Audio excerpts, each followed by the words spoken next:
Hi Aquarius, this is Jov. Welcome pa sa ating channel.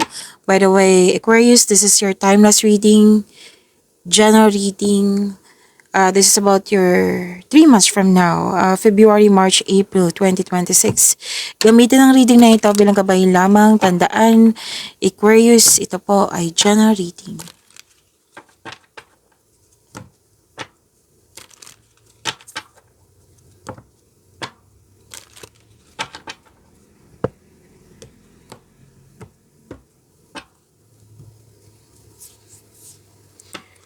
So, let's start with your February 2026, Aquarius.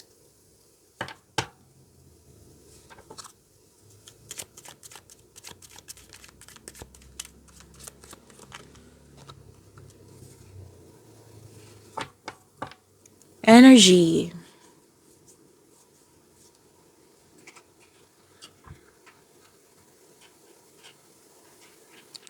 Okay, sabi po dito, this is success. Yes, dalawang card mismo nagsabi na success. Alam mo, Aquarius, sinabi ng card dito, ng dalawang card dito na yayaman ka. Kasi masipag ka, marunong ka mag-handle ng money, na sobrang ingat mo sa naipon. So, yayaman ka. Okay, so claim po. Aquarius, success, enjoyment, a time of enjoyment, and you're feeling safe. Yes, this is your energy. More on focus sa career and money. Maraming ganap sa inyong career and money. Okay? So, naging wise ka sa pag-handle ng iyong finances. Hindi ka madamot. Very generous ka. At parati ko itong nakikita sa inyo, Aquarius. Lumabas pa rin yung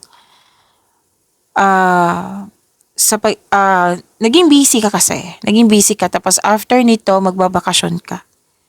Kasi mas na-enjoy mo talaga yung bakasyon. Yan. Oo, yan yung nakikita ko. And sinabi naman ng card dito, deserve mo to kasi naging masipag ka sa araw-araw. And andito po yung luck, L-U-C-K. Lahat ng tinanim mo nag-bloom, and for me, this is harvest time. And you love yourself more. So, treat mo yung sarili mo, ha? Kasi deserve mo to. Sinabi ng card, baka kailangan mo na ng yung anong tawag nito? Pantalon. Nagamit-gamit mo sa araw-araw, sa trabaho, sa negosyo. 'Di ba? So, treat mo yung sarili mo. Deserve mo to. Naging masipag kayo kasi gusto nyo magpaayos ng bahay, mag-renovate ng bahay. Or di kaya yung sinabi ko kanina na bakasyon.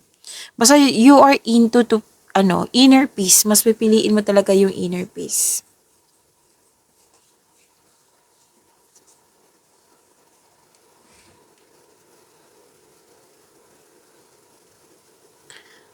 Posibleng may alok pamanang parating. Regalo pa rin. At sinasabi pa rin ng dalawang card na ito, hard worker kayo. Kasi kahit ang tanong nyo sa love and romance, sense of stability pa rin, trabaho pa rin. Kasi nga, may project kayo, may target kayo. Pwede yung target sales to, pwede din yung sinabi kanina na magpapaayos ka ng bahay or bumili ka ng gamit. Some of you, trabaho nyo is palaging nag-travel or malayong lokasyon, pwedeng abroad. Yes, very conservative ka sa money at investment.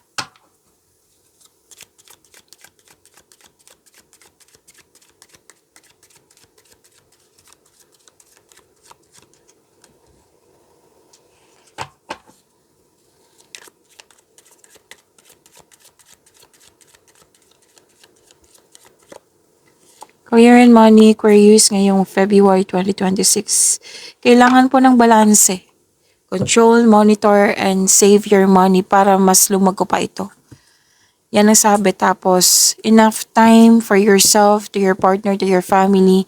Kasi nakita ko dito, overspending sa trabaho or overspending sa travel.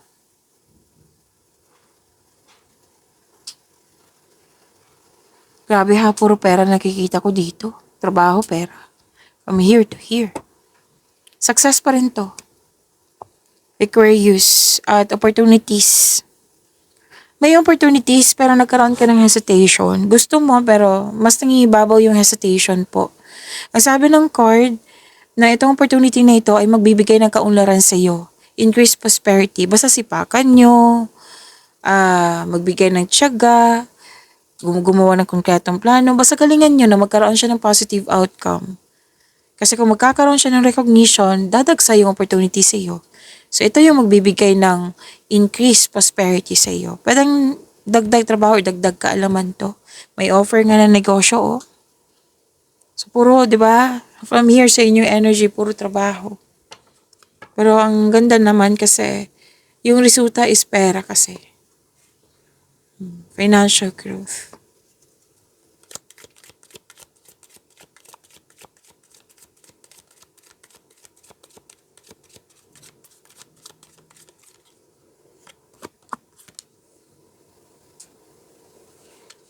This is about your love life, self-love, partnership, and romance.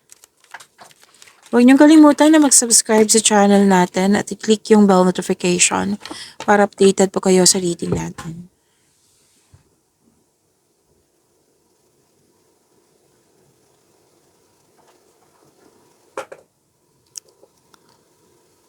Okay, maasahan kayo sa isa't isa, maalaga kayo sa inyong partner, at ang advice ng card dito, magtiwala at magbuo kayo ng lasting partnership. Kung may mga question na kayo, kausapin mo yung partner mo. Communication is the key.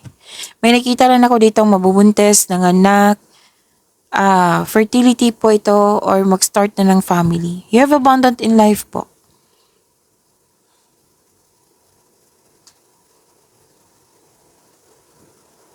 At sabi din dito na, lalo na sa mga single po, na huwag kayong magmadali sa inyong relasyon na pumasok sa relasyon. Oo, kilalanin niyo muna. Enjoy niyo po yung getting to know each other stage niyo. Tapos, ang sabi ng card dito na ibibigay ito ng universe sa iyo. Basta, trust and have faith. Kung naghihintay ka pa, trust and have faith in the universe. Kailangan lang mahabang pasensya at patuloy mo lang alagaan yung sarili mo habang hinihintay mo yung nakatadhana sa iyo. Pero kung nakilala mo na, and i-enjoy niyo po yung getting to know each other stage niyo, huwag magbadali na pumasok sa relasyon.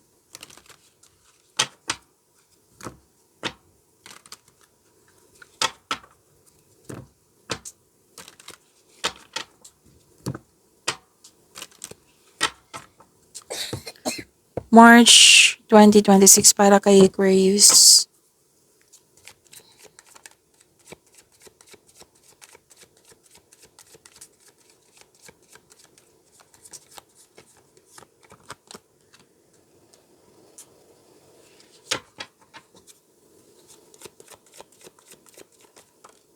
Tumalon.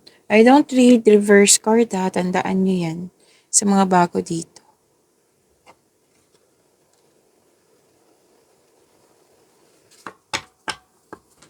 Ngayong March 2026, your energy po, Aquarius. Nakikita ko dito bagong simula. Lalabas ka sa comfort zone mo kasi very confident ka.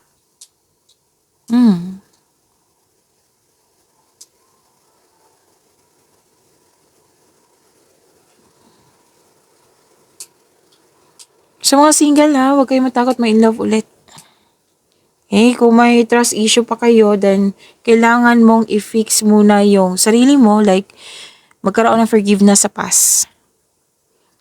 Kung may tampuhan sa isang tao, ang advice ng card dito, leave the past behind. It's never too late to begin again. Mag-usap at magkaroon ng forgiveness.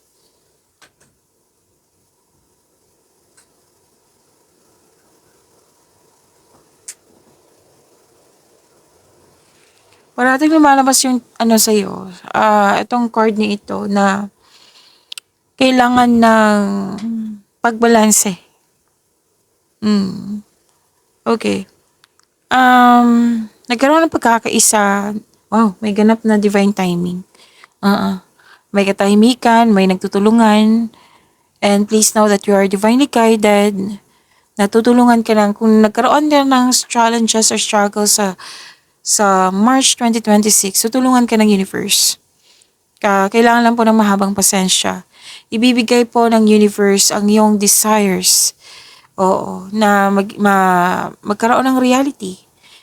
Your desires will turn into reality.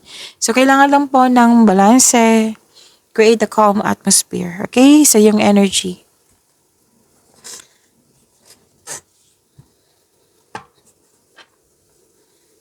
Nakikita ko naman dito na may salbahe eh. Oh, mas salbahe or masungit. Pero natuwa ko sa nakita ko kasi bibigyan mo siya ng pasensya at pag-intindi. Wala sa inyong income po, ang sabi ng card dito at sa paggasta. Kumbaga, control, monitor, and save money. Sabi ng card.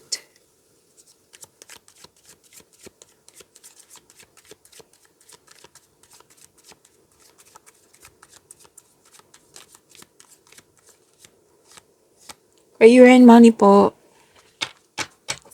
yung March 2026. Para kay Aquarius. Excuse me.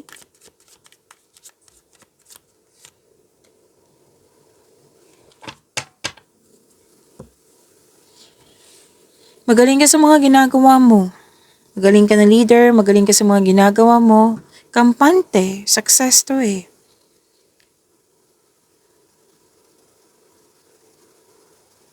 Sinabi din dito na, anong tawag nito?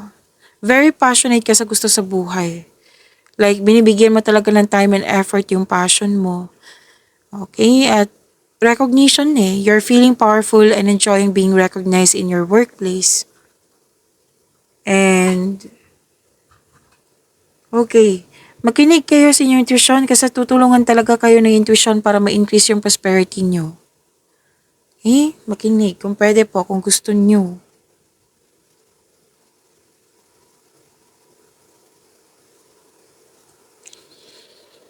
Okay, nakikita ko dito, any kind of application na connected sa inyo kay and money, matatanggap po kayo. At ang ilan sa inyo kakasimula sa negosyo, sa trabaho, sa proyekto, na magbibigay ito ng self and financial growth sa iyo. Maging bukas po maging bukas kayo sa mga advice ng mga mentor, yung mga may experience na sa buhay, kasi makatulong po sila.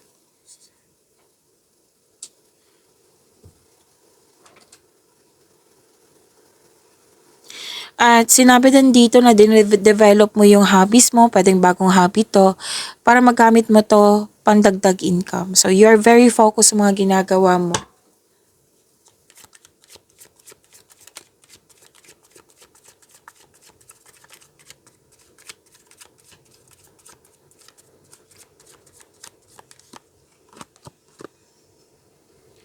Love life, self-love, partnership, and romance ni Aquarius ngayong March 2026.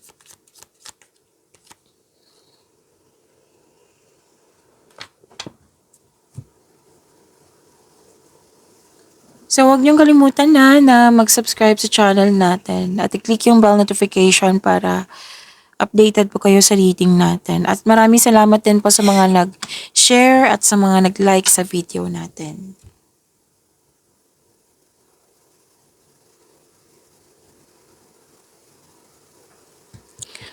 Sa mga single dyan, may maliligaw ka na very charming at passionate partner na very active kang suyuin. Pwede din ikaw tong, pwede din sa mga taong nakagusto sa'yo. Like, for example, lalaki ka. O may nagkagusto sa'yo na very active siyang kumbaga, nagpaparamdam siya parati sa'yo. Na may gusto siya sa'yo. Oh. So, sana all. Okay, tapos, okay, may ano dito eh, mabilis ang relasyon. So, sinabi ng card kung hindi pa to nangyari, kasi March pa to eh. So, one step at a time, huwag magmadali.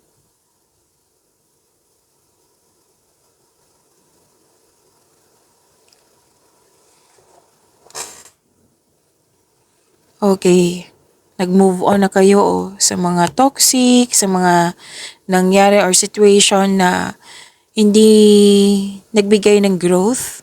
Yan na action to eh, nagbigay ka ng action. Pwedeng umiwan ka or umatras, pwedeng nag-move forward lang na hindi kailangan na umalis or literal na umalis.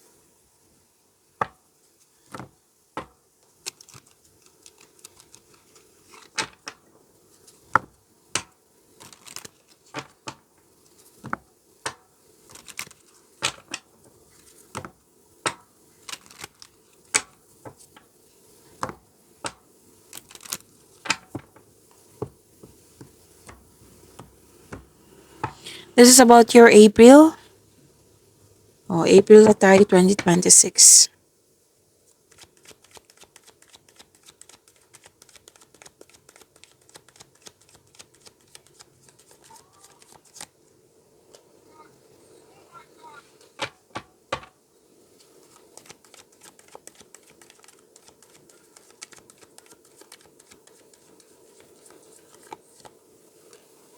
Energy po, April 2026. Oh, dito pa rin. Nag-move forward ka pa rin. You're walking away, nag-move on ka. Sabi ko kanina, di ba, sa inyong February dito, na lumabas pa rin siya dito eh. Nag-move forward ka kasi you want growth. Kasi umiwan or umiwas ka or hinayaan mo na kasi hindi siya nakakatulong. Kasi you want growth nga. Kaya nga nagbigay ka ng aksyon dito.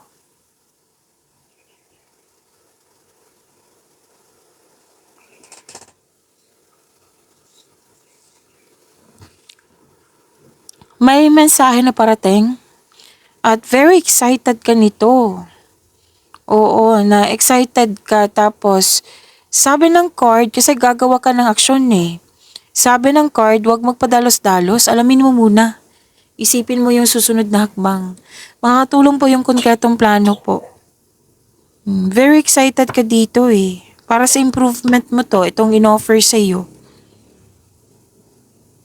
Very active, very aggressive. Pero most likely ito ha, this is excited ka kasi gustong-gusto mo yung offer.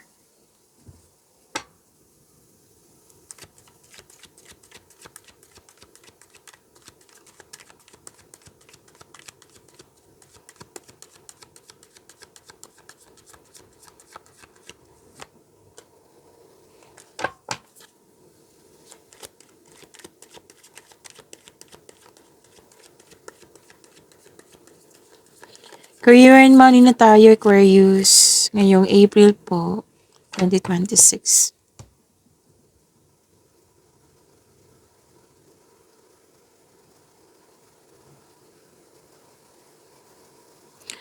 Okay. Offer pa rin to. Wow. Offer opportunity na very excited ka. Dito parang different card siya ha. Pero very excited ka. I'm happy for you.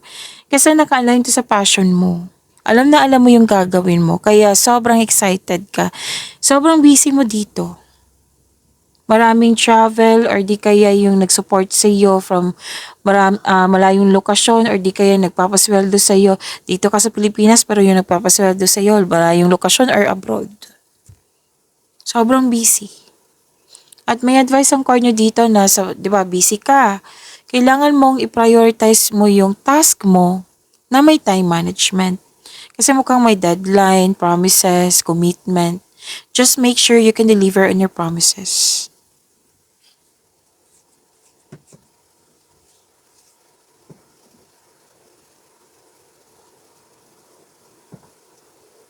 Isang bagong chance po. Chance, offer, opportunity talaga yung sinasabi ng dalawang card dito.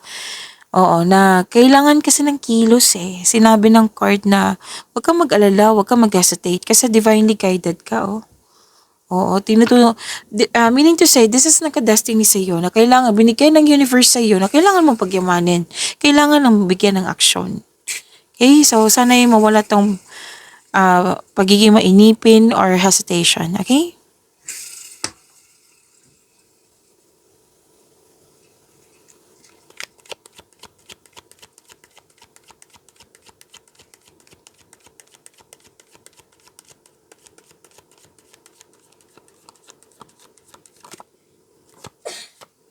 Love, life, self-love, partnership, and romance.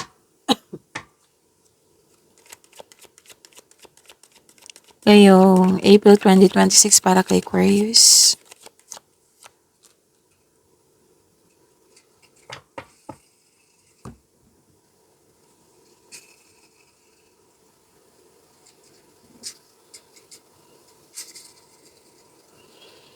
Huwag niyong kalimutan na mag-subscribe sa channel natin at click yung bell notification para lagi kayong updated sa channel natin, sa video reading natin. So may ganap na conflict po ako nakikita dito na kailangan i-open up mo sa kanya yung totoong, yung dapat sabihin. Okay? Kasi nakikita ko dito na parang nagsasalita siya, nagsasalita ka rin. So, paano kayo magkakaintindihan yan? So, kailangan give and take. Kumbaga, bigayan. Tapos, wag mong kimkimin. I-voice out mo para maayos na yan. Hindi sa makipag-usap ka para makipag-away, kundi sabihin mo siya, ang punto ko makipag-usap sa'yo para makipag-ayos. Hindi sa kung sino yung talo at mali sa atin, talo at panalo, mali at tama, yan. Gusto kong makipag-ayos sa'yo, pero kailangan natin magkaroon ng adjustment para magkaayos tayo. Yan. Para magkasundo kayo.